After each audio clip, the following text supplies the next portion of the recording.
آپ کو پتہ ہے جتنے ٹیلی ویژن پہ آئے ہیں سیاستدان، انہوں نے پٹیوں کے بغیر اپنے زخم ویڈیو والوں کو،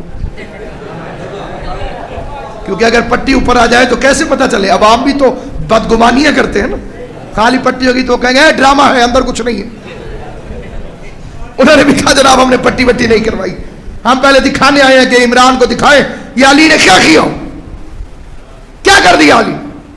یہ فکر سنے تو عمران مسکرائے اور انہی کا بھیجا ہوا پتھر واپس پھینکا، کہا اب علی کی شکایت کرتے ہو، بچہ جو ہوا۔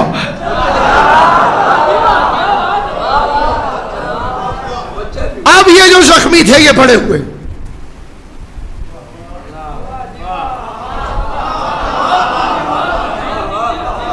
علی کی دشمنی تو بچپن میں وہ ضمیر میں گوندھ گئی، پتہ بچپن کی لڑائیاں جوانی کے بغض بن جاتے ہیں۔ اب ابتدا میں یہ لڑائی ہو گئی تو علی کی دشمنی کا بیج پڑ گیا۔ اب میں تیزی سے گزروں گا، آپ دیکھیے گا، بزرگوں سے دعا لے کے، بیج پڑ گیا علی سے دشمنی کا۔ یہی کافر پڑے ہوئے رسول نے نبوت کا اعلان کر دیا۔ ان زخمیوں نے چاہا کہ نبی کو رات میں بستر پہ قتل کر دیں، نبی چلے گئے اور اسی بستر پر آ کر علی سو گئے۔ پہلے بغض کا بیج صاحب کوپل نکل آئی۔ بدر میں محمد کا سر لانے گئے، آگے علی نے منہ توڑ دیا، وہ جو کوپلیں نکلی تھی وہ پودے بن گئے۔ احد میں بدرہ لینے گئے، جنگ جیت گئے، علی نے پھر دانت توڑ دیے۔ اب وہ بغض علی میں اضافہ ہوتا جا رہا ہے۔ وہ جو بچپن میں بغض پڑا تھا، بدر میں سارے کافر انتظار کر رہے تھے، آ گئے آ گئے آ گئے، محمد کا سر کہاں ہے؟ وہ سر جھکاؤ۔ اچھا چلو محمد کا سر چھوڑو، ہندا پوچھ لگی میرے ابا جی کہاں ہیں؟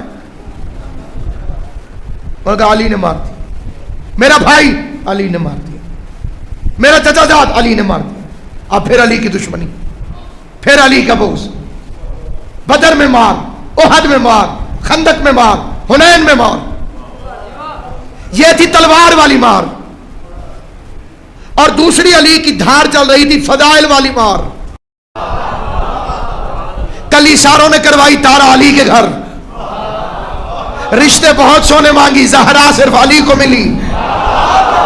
ان کے نکاح زمین پر بھی نہ ہوئے اور علی کی شادی عرش پر ہونا شروع ہو گئی۔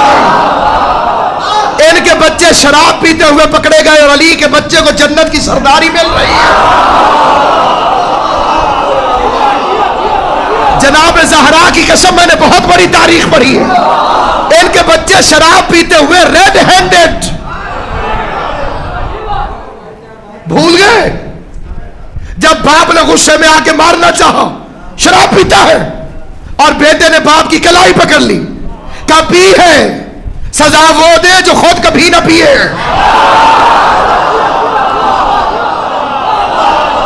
شراب پی ہے، سزا وہ دے جس نے خود کبھی نہ پی ہو۔ اب یہ فضائل کی مار پڑ رہی ہے۔ لے سورہ برات، میں جاؤں گا میں جاؤں گا۔ آدھے رستے میں گئے، اللہ نے کہا کہ بلا اسے واپس، یا خود جا اور رجل منک، خود جا یا اپنے جیسے کو بھیج۔ آدھے رستے سے واپس آ گئی، پھر فضائل کی مار پڑ گئی۔ 39 دن علم لے کے جاتے رہے، 40 دن لوتی ہے نرایت القدم رجلا کرار غیر فرار، کل علم مرد کو عطا کروں گا۔ ساری رات تڑپتے رہے، ہمیں ملے، اگلے دن علی کو مل گیا۔ یہ فضائل کی مار، بالکل اسی طرح جیسے کلاس میں کوئی بچہ فاسٹ آئے، جو فیل ہوگا اسے بغض پیدا ہو جائے گا۔ وردی نیٹ اینڈ کلین ہو، جو صاف نہیں رہتا ہوگا اسے اس سے حسد پیدا ہو جائے گا۔ تقریری مقابلوں میں فاسٹ آ جائے، باقی خود بخود حسد ہوگا۔ اب ایک طرف علی تلوار سے مار رہے ہیں بدر میں، احد میں، خندق میں، ایک طرف فضائل سے مار رہے ہیں۔ دونوں واروں کا نتیجہ نکلا، جسے پڑ رہی تھی فضائل کی مار، اس کی بیٹی علی سے لڑنے آ گئی، اور جسے تلوار کی مار پڑ رہی تھی اس کا بیٹا علی سے لڑنے آ گیا۔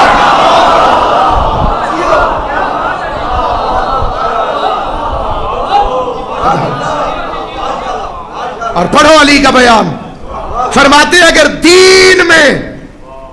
دین نہ ہوتا، علی فرماتے اگر دین نہ ہوتا تو ابو طالب کا بیٹا دنیا کا سب سے چالاک آدمی ہوتا۔ علی کو دین کا خیال ہے، علی دین چاہتا ہے.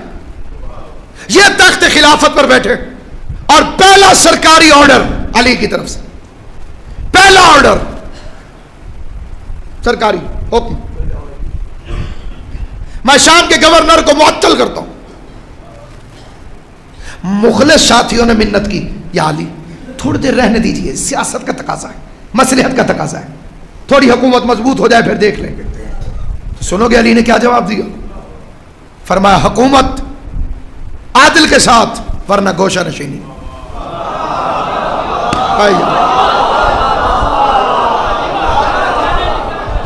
اور میں آپ کی منت کرتا ہوں، سفارش کرتا ہوں، ریکمینڈ کرتا ہوں. یہ ایران میں جو امام علی ڈرامہ بنا ہے، اب اس کی اردو میں ڈبنگ کے ساتھ ترجمہ یہاں پہ اویلیبل ہے، اسے دیکھیے. شفیع نہروان جمل علی کی زندگی دیکھی. مولانا مودودی لکھ گئے علی کو سیاست نہیں آتی تھی.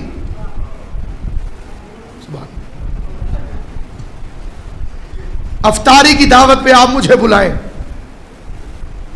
کہ مولانا آپ ہمارے پاس افطار کیجیے.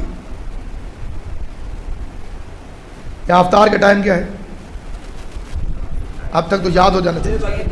6:10 اور میں پہنچ گیا 5 بجے. اخلاقیات کا تقاضا کہ صرف کھانا تھوڑی ہے، بیٹھیں گے کوئی تھوڑی سلام دعا بات چیت گپ شپ کریں گے. 5 بجے پہنچ گیا. 1 گھنٹہ 10 منٹ رہتے تھے. روزے سے تھا، میرے ساتھ 2-3 اور حضرات تھے، انہیں بھی روزہ تھا. سارے ہم سکون سے بیٹھ گئے. سامنے ٹیبل سج گئی، روح افزا، کٹے ہوئے خربوزے، تربوز، شربت، پکوڑے، سموسے، دہی بلے. دیکھتے دیکھتے میز بھر گیا اور ٹائم ہو گیا تھا 5:30. لیکن میں یوں ہی بیٹھا،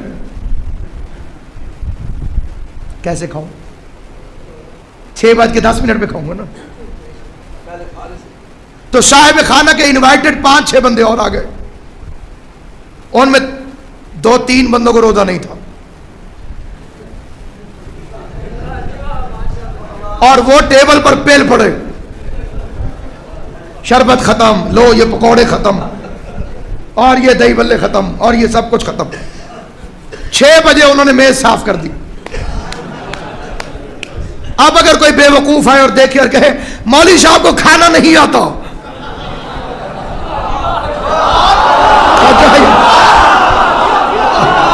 صاحبان عقل کی توجہ چاہتا ہوں. علی کے بارے میں بھونکنے والوں کہ علی کو سیاست نہیں آتی تھی، تم نے جو یہ بے دین کتے چھوڑ دیے تھے،